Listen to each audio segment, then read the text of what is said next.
Welcome back to Elder Scrolls Online.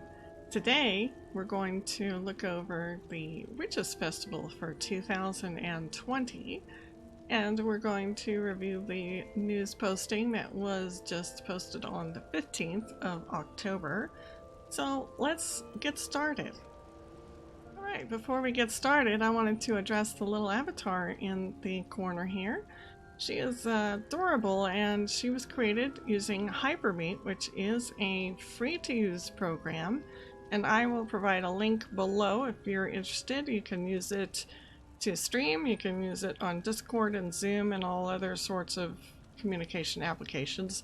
It is really easy to set up, and you have the ability to customize your avatar. As you can see here, this is a very not typical avatar, and it is a lot of fun and very cute. So I'm going to have this on the video for the rest of the time. It is sort of a little test for me, and let me know if you like having this little avatar on here while I'm doing these talkovers. So let's get started with the Witches Festival event.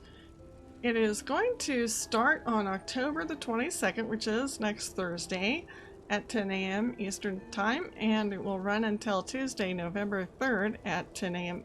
And this is, of course, another chance to get a lot of boosted XP, event tickets, and collectibles. So, available in the Crown Store. Usually go up there when it goes live. So there will be a little location in the Crown Store that you can purchase the beginning quest if you've never done it before. If you have done it before, you will not have to continue to do this quest. So you will get a 2-hour 100% XP buff, and you can also use the Witch Mother's Cauldron to transform your character into one of the undead. Yes, they made sure to point out that the cauldron cannot be summoned in Cyrodiil, so you'll have to do this before you go to Cyrodiil if this is a thing you want to do in Cyrodiil, is run around as a dead guy. Alright, so there will be some interesting things. Now they're calling this earning Eerie Endowments. During the Witches Festival, when you defeat a boss monster, you'll receive a plunder skull in addition to its regular loot.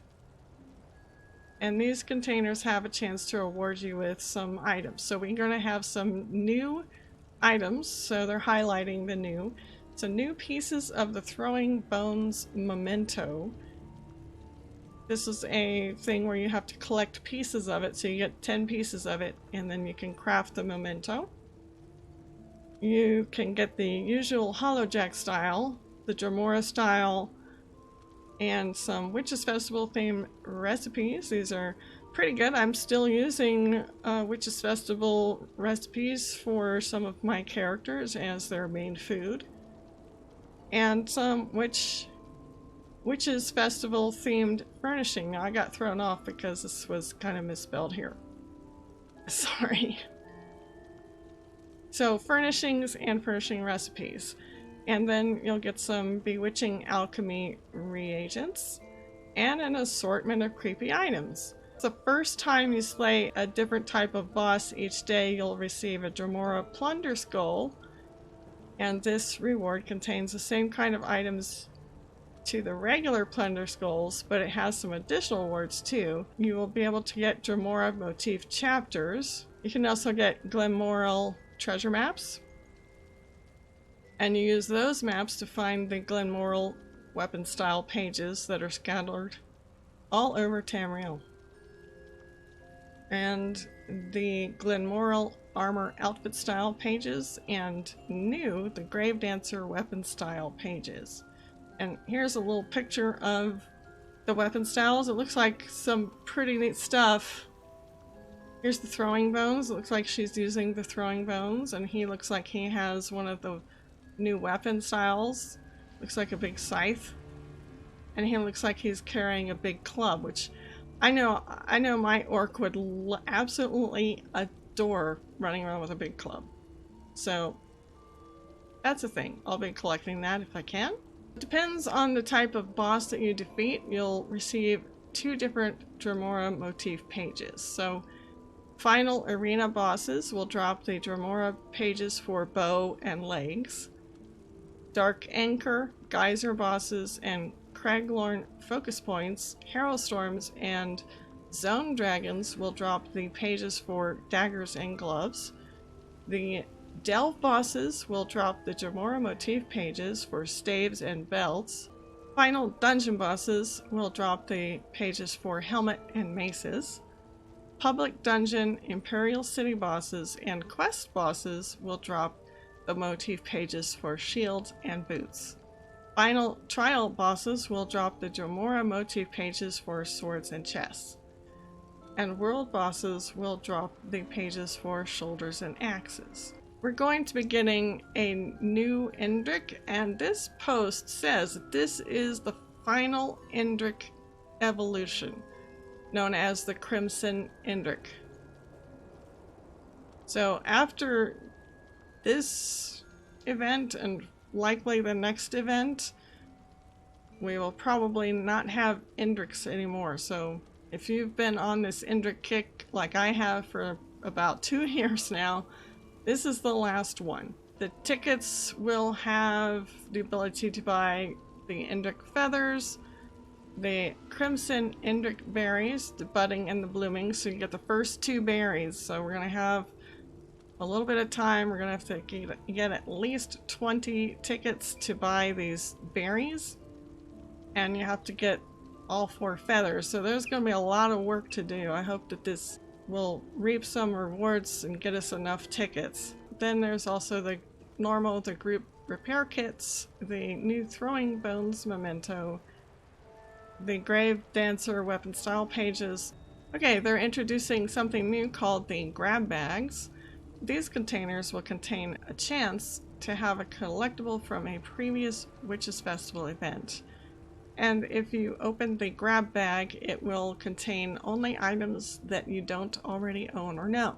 They're suggesting that you open these grab bags as soon as you get them and get the items out, because you don't want to have duplicate items in other bags. It's going to cause a little bit of issue, I believe. If you have every collectible from the grab bags that you could possibly get for the Witches Festival, they will contain other stuff like group repair kits. Actually, it's only saying that they'll contain group repair kits. So I actually think those are useful, but I never felt like spending my event tickets on them. So, you know, it's not a bad thing to get.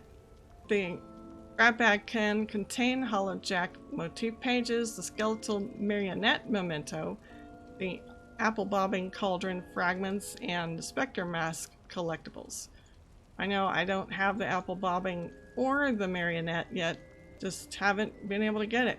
If you haven't noticed already, in the Crown Store there's a lot of really cool stuff coming, but what I'm really excited about, I already got this this beautiful little outfit, and I already have this, which is pretty much what you see in the background in the opening shot of this video. I also have a very weird cat. Now look at this, it's got horns on it. And this is Sister Galena. She is one of the new house guests. So a new house guest will be coming to the Crown Store. Okay, so the house guest will be available during the Witches Festival, and the cat will also be available only during the Witches Festival. So this is a very strange looking cat. I've never seen anything like it, but it has horns and fire. So it is a very strange little cat. It's called a Nightmare Firestalker Cub. Thank you for watching. I hope you enjoyed the video. Let me know what you think about that little avatar. Also, I want to thank you everyone for subscribing to my channel. It means a lot to me. And we hit 1,000 this week, and I am so happy. So thank you for following, and have a nice day. Thank you for watching. I hope you have enjoyed this presentation. Please consider subscribing to my YouTube channel, Oma Games. If you would like to see my live streams, please go to twitch.tv and follow Miss Oma. Take care, everybody, and I will see you next time.